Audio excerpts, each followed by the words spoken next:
Salut tout le monde. Aujourd'hui, on parle de Le violoniste du diable, 2013, un film fascinant. On pourrait dire que c'est un magnifique musical, mais surtout pour sa musique. David Garrett, un véritable virtuose, interprète Paganini, ce qui ajoute une profondeur incroyable au film.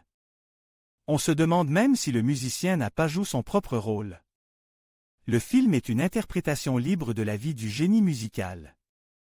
Honnêtement, l'aspect magique ou mystique n'est pas forcément nécessaire à l'histoire. Mais moi, je vois les choses différemment. On suit un jeune Niccolò Paganini, talentueux mais inconnu, qui rate encore un concert. Pas d'argent, pas de protecteur, juste l'espoir d'une reconnaissance future. Puis, un riche monsieur, un certain signor Urbani, apparaît. Il connaît tout de Paganini, son passé, son présent, son avenir. Il juge sa musique trop avant-gardiste pour le public. Alors, il propose un match, il sera le manager de Paganini dans ce monde, mais en échange, Paganini lui servira dans l'au-delà. Une vente d'âme, en somme. Mais qui se soucie de la vie après la mort, surtout quand la science affirme qu'il n'y a pas d'âme? Paganini signe le contrat sans hésiter et devient instantanément célèbre. Est-ce un contrat possible? Oui, je pense que oui. On voit souvent des gens vendre leur âme, même sans talent. Et les personnes talentueuses peuvent être guidées par des forces invisibles, sans contrat. Simplement pour diffuser leur énergie dans le monde. Mais l'histoire d'un génie ne peut pas se terminer aussi simplement. Il doit regretter son pacte, ou au moins prendre conscience de ses actes. Et c'est là que ça devient intéressant. Du point de vue d'Urbani, c'était une affaire juteuse. Paganini était un talent brut à exploiter. Urbani est plus un précurseur des producteurs modernes qu'un représentant des forces obscures. Le mystère et l'horreur entourent le musicien. On le présente comme un assassin ayant appris à jouer d'une seule corde en prison, un fainéant, un alcoolique, un drogue, un joueur. Un rocker défoncé qui compose entre deux beuveries, en somme. Un génie peut-il être ainsi? Pourquoi pas, surtout sous la protection de forces obscures.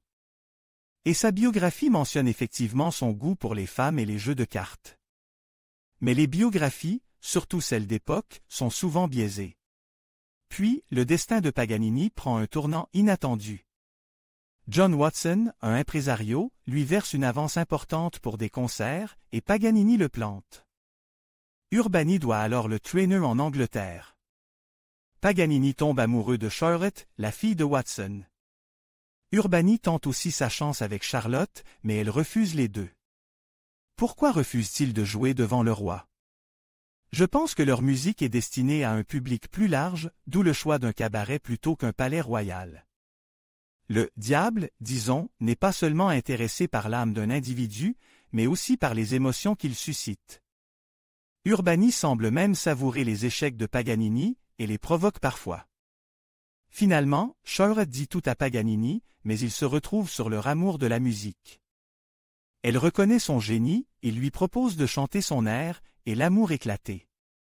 Le concert est un triomphe, complet, même le roi est présent. Les musiciens, avec qui Paganini a refusé de répéter, sont émerveillés. Pourquoi Urbani a-t-il provoqué un scandale avec Charlotte? Pour leur souffrance, parce que Charlotte est pure et pourrait influencer Paganini, et parce que l'histoire officielle mentionne une séparation.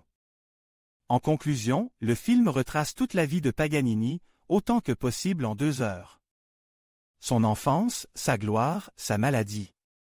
Le film suggère qu'il s'est autodétruit avec la drogue et les excès. Mais officiellement, Paganini était fragile, travaillait beaucoup, et donnait tout sur scène. Il a gagné beaucoup d'argent et a volontairement arrêté sa carrière. Quant à la mystique, y a-t-il eu un pacte avec le diable, ou Urbani était-il simplement un producteur visionnaire? Je n'ai pas de réponse définitive. Les deux sont possibles et ne s'excluent pas. L'Église a refusé d'enterrer Paganini, c'est un fait. Mais il était athée.